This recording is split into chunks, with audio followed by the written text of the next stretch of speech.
Today, an indictment was unsealed, charging Donald J. Trump with conspiring to defraud the United States, conspiring to disenfranchise voters, and conspiring and attempting to obstruct an official proceeding. The attack on our nation's capital on January 6, 2021, was an unprecedented assault on the seat of American democracy. As described in the indictment, it was fueled by lies. Lies by the defendant targeted at obstructing a bedrock function of the U.S. government, the nation's process of collecting, counting, and certifying the results of the presidential election.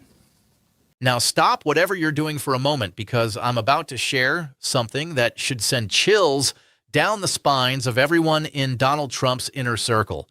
Jack Smith, the special counsel, has spent several years meticulously building an incredibly strong criminal case against a sitting president, and has just informed Congress and the American people that his team has gathered proof beyond a reasonable doubt that Donald Trump committed serious federal crimes. President Trump was charged because the evidence established that he willfully broke the law.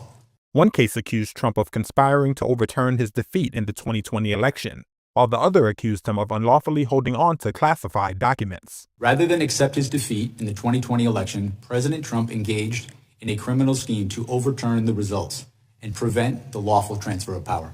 I stand by my decisions as special counsel, including the decision to bring charges against President Trump. This isn't just some vague circumstantial evidence that lawyers can pick apart. We're talking about actual recordings, video footage, emails, phone logs, and sworn testimonies from people who were right there when everything unfolded. The evidence is so thorough and well documented that legal experts analyzing it believe there's practically no way to defend against these charges if it reaches trial. A conviction would almost be guaranteed. Our investigation developed proof beyond a reasonable doubt that President Trump engaged in criminal activity.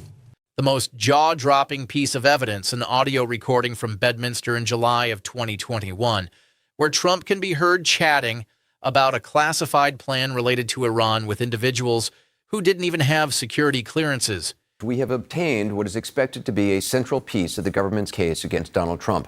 The actual audio recording of the former president talking as if he's showing a highly classified document on U.S. war plans against Iran with people not clear to even know it exists, let alone what's in it. These are bad, sick people. That was your coup, against you. Well, it started right at the beginning. beginning. When Millie's talking about, you were going to try to do a coup. No, they were trying to do that before you even were sworn in. That's right. Trying to overthrow your election. Well, with Millie, let me see that. I'll show you an example. He said that I wanted to attack Iran. Isn't it amazing? I have a big pile of papers. This thing just came up. Look. This was him. They presented me this. This is off the record, but they presented me this. This was him. This was the Defense Department and him. I was just saying, because we were talking about it. And, he said he wanted to attack Iran and what? These are the papers. This was done by the military, given to me. It's an actual recording of the president showing classified war plans to unauthorized people and admitting that these documents were still classified, claiming he couldn't just willfully declassify them by sheer thought alone. It's honestly surprising to see how clearly he contradicts his own defense on tape. When you listen to his own words, it's like he's unraveling his legal argument right there.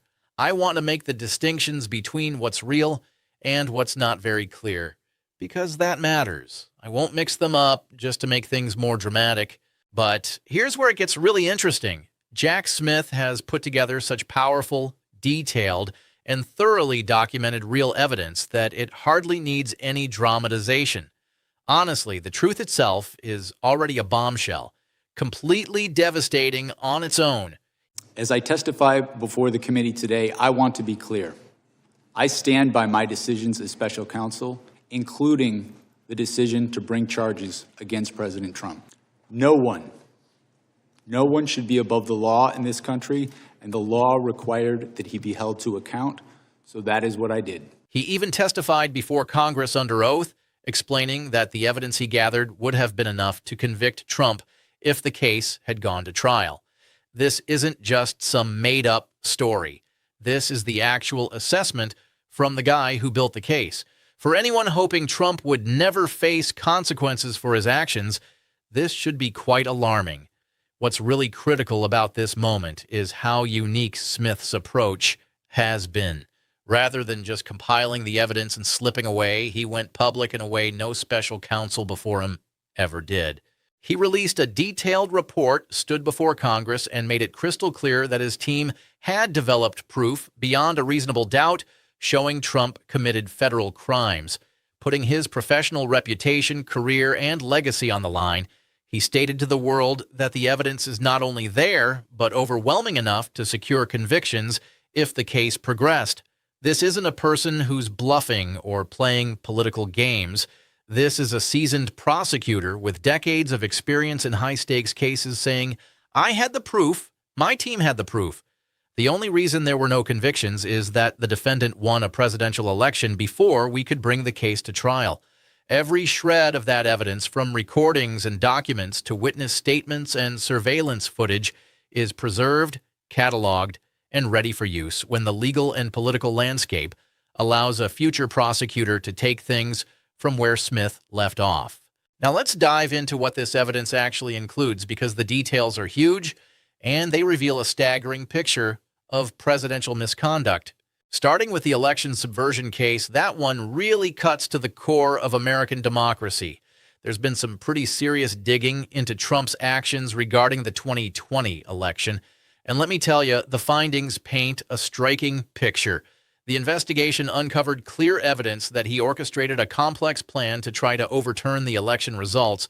This wasn't just a typical legal challenge or a president voicing his concerns. No, this was someone who knew he lost. It's been documented that his own advisors, including his attorney general and campaign team, repeatedly told him the claims of election fraud were false.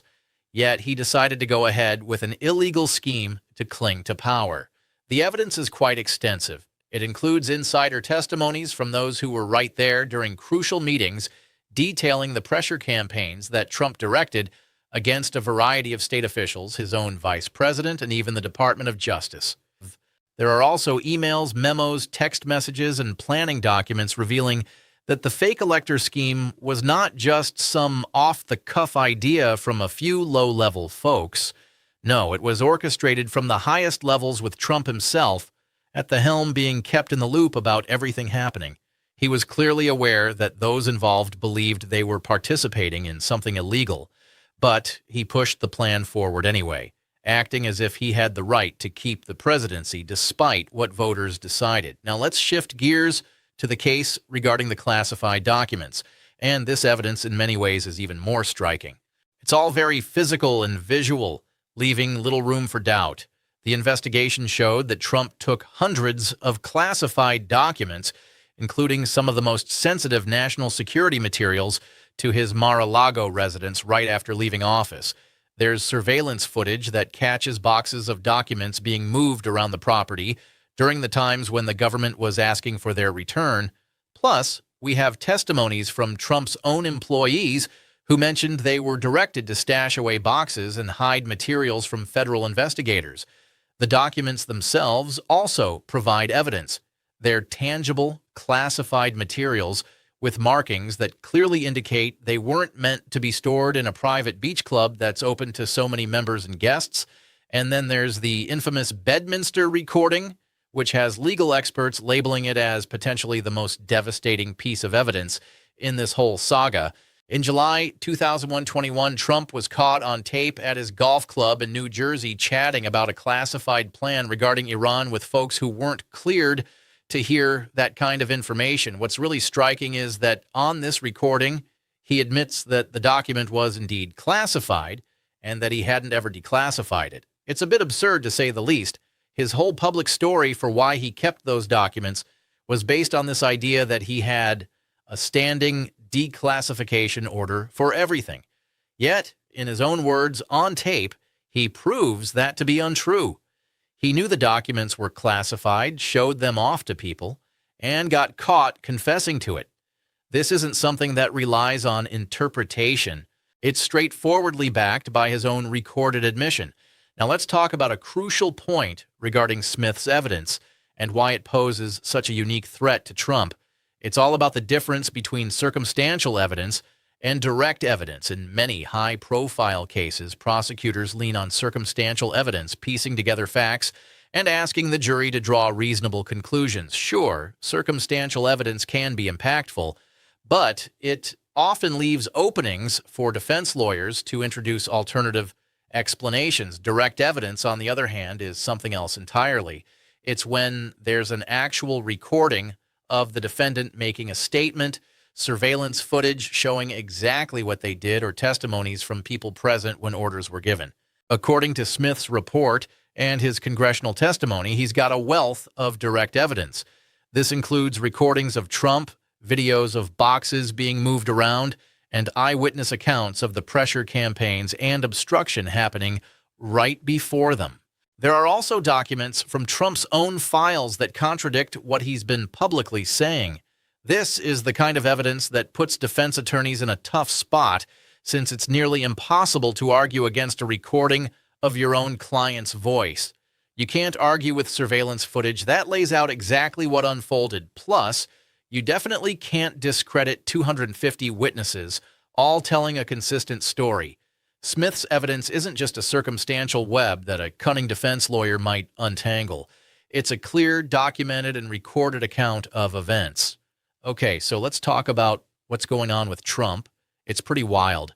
I know a lot of folks are wondering why he's still in the White House instead of sitting in a courtroom, especially with all the strong evidence that's out there.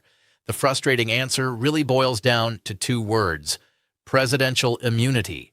When he won the 2024 election and got back into office, the Department of Justice had to follow its long-standing policy of not prosecuting a sitting president, which meant Smith had to wrap up his investigation. This doesn't mean the evidence was weak. Smith has made that super clear in both his report and when he spoke to Congress. The cases couldn't go forward just because of that policy. So regardless of how solid the evidence is, it's like Trump hit the pause button on any trial. It's important to point out that he wasn't cleared of anything. He didn't get exonerated or found innocent. He simply benefited from the timing of winning an election before the trials could kick off. Smith emphasized to Congress that his decisions were based purely on facts and law, not political motivations. That really counters Trump's claim of a political witch hunt, saying straight up that the investigation was driven by the evidence. Now, here's the thing that's likely to keep Trump and his legal team up at night. Even though the prosecution is on hold, all that evidence isn't just going to evaporate. It doesn't lose its punch with time or political changes. Every recording Smith's team made is still there. Every document is still intact, and each witness statement remains as a sworn account of what went down. All of this is neatly organized in the Department of Justice files, ready to go whenever the situation calls for it. Smith has essentially created what some legal experts are calling a prosecution in a box, a complete case that any future attorney general or special counsel can easily pull off the shelf whenever it seems appropriate to charge forward. So here's the deal. The witnesses are all sorted out and the evidence has been verified. The legal theories have gone through their paces, getting a good polish along the way. All that hard work, the long years spent gathering evidence that's already in the past. If a future prosecutor steps in, they won't have to start fresh. Instead, they can just grab the box of findings, take a good look at what's inside, and head into the courtroom, ready to present the solid case that Smith has spent years crafting. That's the kicker. The availability of this evidence makes it all the more explosive. It's funny how the most intense courtroom moments are usually straight out of fiction, where you can picture Smith dramatically handing over evidence to a judge, leading to an instant conviction. But in reality, it's a lot more intricate. However, the ultimate goal remains the same. A conviction is absolutely within reach. The evidence backs it up, and the lingering question is whether a future prosecutor will have both the legal power and the guts to take this to trial. Smith has really gone above and beyond to simplify things for that future prosecutor. He's documented every little detail, preserved all the evidence, and made it clear that he sees it as proof beyond a reasonable doubt. He's even told Congress straight up that Trump has not been exonerated. The only thing standing between Trump and being a convicted felon on federal charges is his position as president. Once that changes, the moment he's no longer in office, all those pieces of evidence Smith has gathered turn into serious threats to Trump's freedom.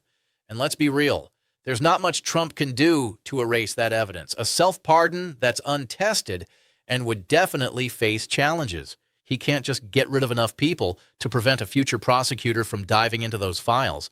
Destroying the evidence, that's a no-go since it's safely tucked away in government custody, protected by federal law.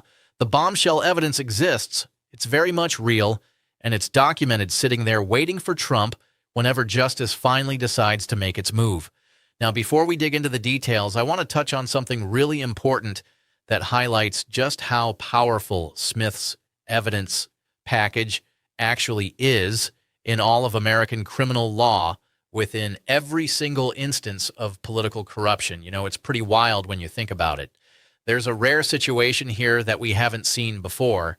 Typically, when a prosecutor can't move forward with charges, it's either because the evidence isn't strong enough or because there's some kind of misconduct at play. But in Jack Smith's case, it's totally different.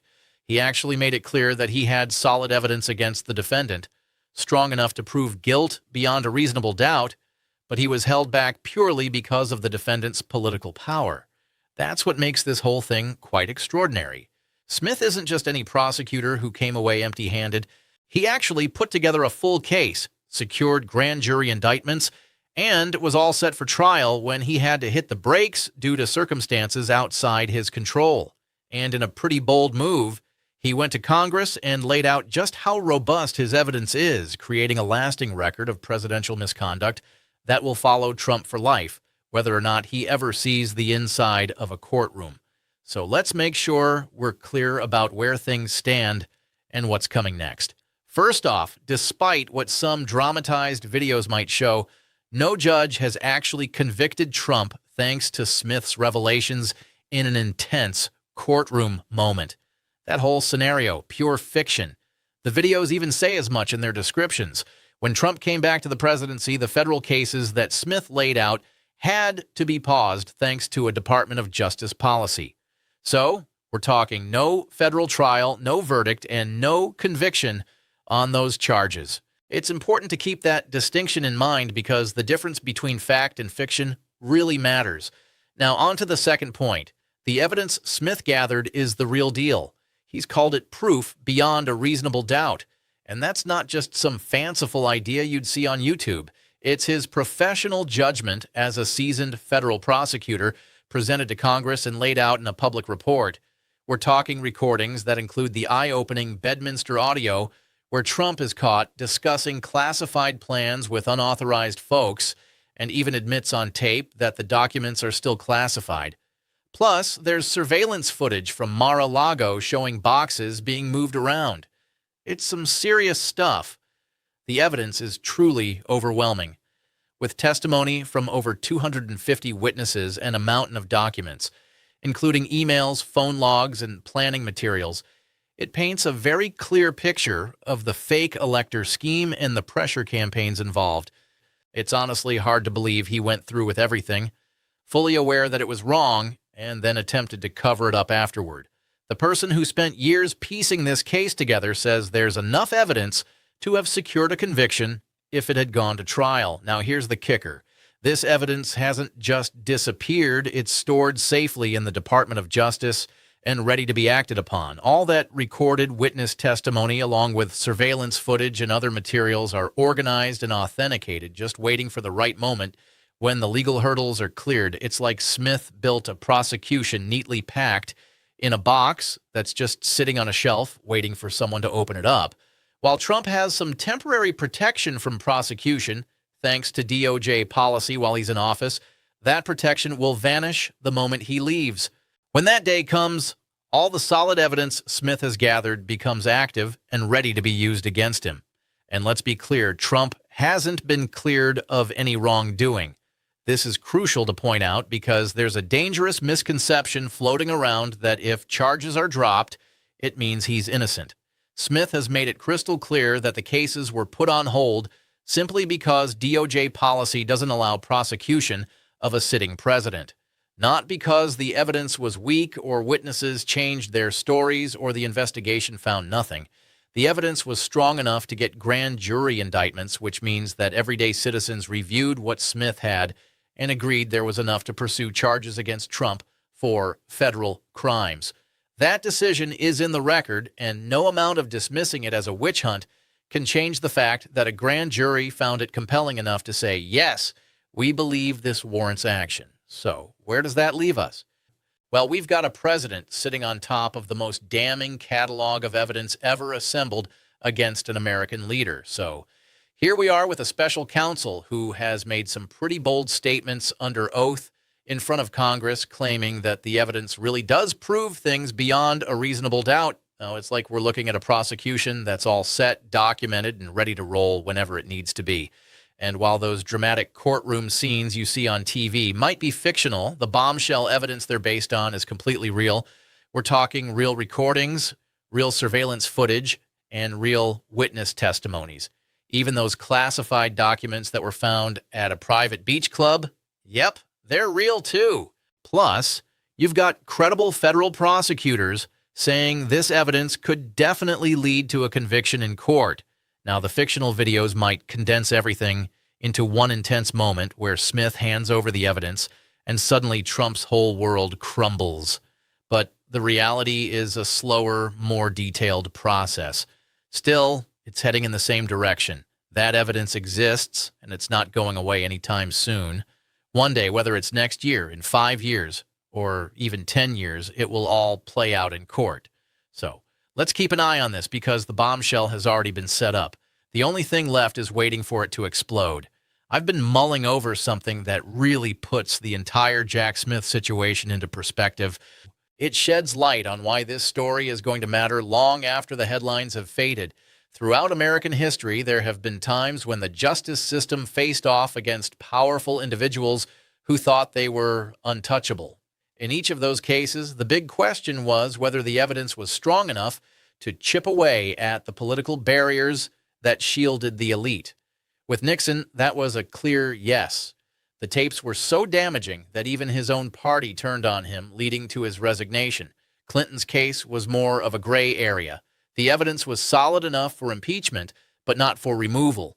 And now, when it comes to Trump, those putting the evidence together believe it's the strongest case ever made against a sitting or former president. We're talking proof beyond a reasonable doubt, with over 250 witnesses, recordings, surveillance footage, documents, and physical classified materials, all backed by a grand jury that handed down indictments.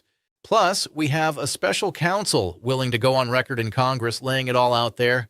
The real showstopper here isn't about a dramatic courtroom scene like you see in movies. It's all about the solid evidence that's been gathered over years and years of careful investigation. It's honestly hard to believe the amount of proof that's been compiled is so overwhelming that the person who put it all together is willing to bet his entire professional reputation on it. Now, the real question isn't about how flashy the evidence is. It's whether the system will let that evidence shine in a courtroom. Will the next Attorney General step up and tackle this head-on? Will the political landscape ever shift enough to allow the prosecution to go through? And let's not forget whether the public will demand accountability with enough force to break through the hefty resistance that often comes with going after powerful figures. Right now, we don't have those answers as they hinge on choices made by people still waiting to take office. But here's the thing. The evidence that's independent of all that, it stands strong on its own, untouched by politics or public opinion. Whether Trump is a sitting president or just a private citizen, it's going to be there, intact and well-documented, ready for whenever justice decides its time has come. That's the real game-sure. The evidence itself is what truly makes an impact. It's significant, permanent, and it's not going anywhere.